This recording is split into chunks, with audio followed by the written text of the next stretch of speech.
Hi అండి.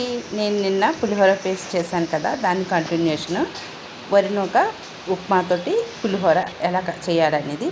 వరినూక అయితే తెలుసు కదా, బియ్యం నూక. ఆ బియ్యం నూకని ఒక కప్పు తీసుకున్నాను. గ్లాస్ కూడా తీసుకోవచ్చు.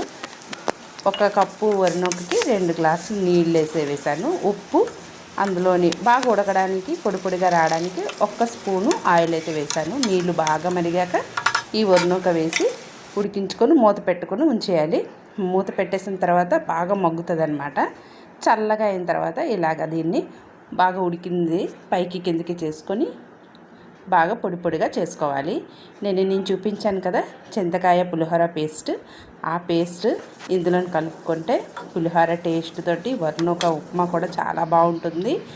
రెగ్యులర్గా మనం అన్నంలో కలుపుకుంటూ ఉంటాం కదా ఈ పులిహోర పేస్ట్ని. ఇలా వరినూకతో కూడాను ఉప్మాలా చేసుకొని పేస్ట్ కనుక కలుపుకుంటే వరినూక ఉప్మా సూపర్గా ఉంటుంది. వీడియో నచ్చితే లైక్, సబ్స్క్రైబ్ చేసుకోండి. Bye bye.